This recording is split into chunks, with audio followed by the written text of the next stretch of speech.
Assalomu alaykum, Mercedes Sprinter bozori obunachilari. Bugun sotuvimizda tayyor zavodskoy Mercedes-Benz video davomida narxlarni, ma'lumotini tushuntirib o'tamiz. Video boshlanmasdan like bosishga tugmasini bosib qo'yamiz akalar.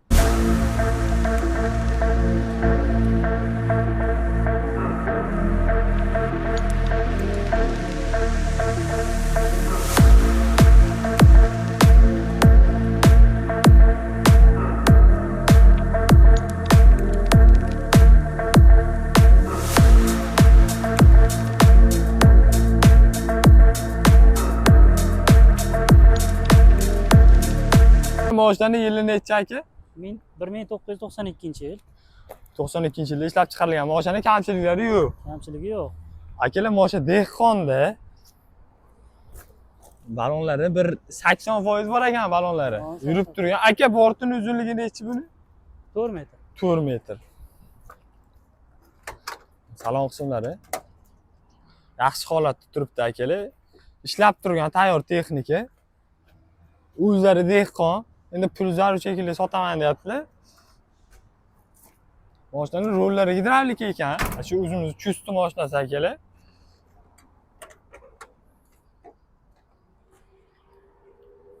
Oldi qismlari butun.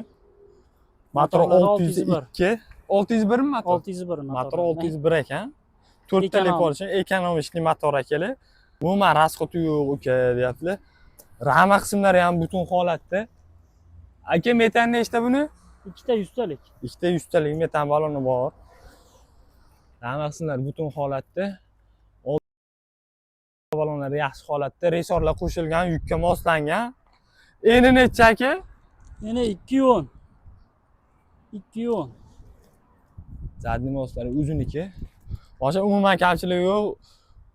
Narxini sizlar uchun arzon narxda qo'yib beramiz hozir video oxirida. Narxlarni aytamiz. Rama qismlari. Hozir 4 tonnagacha bemalol yuk olaveradi. Ishlab turgan tayyor texnika. Pul topamiz, sezon kelyapti akalar.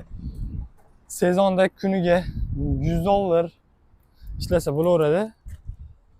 Mana o'rtasida kalonkalari ham bor ekan. Oldi pistoletlar butun holatda. Xullas, mashinaning umuman kamchiligi yo'q ekan. Aka, biz obunachilarga narxi qancha buni? Narxi 11 ming kam bor deyapmiz. 11 ming kam bor. Kelishtirib berasiz. Kelishtirib beramiz. Boshqa chustda akalar. O'zlarining nomerlarini pastga qo'yib qo'yamiz. Video boshida ham bo'ladi. O'zimiz nomimizda. General ham bo'laveradi. Bo'laveradi. Ozmoz yetmay qolsa, ajdanaga ham kelishaverasiz. Kelishaveramiz. Chustga yo Namanganga? Shu Namanganga. Namanganga bo'lsa beraveraman deyaptilar.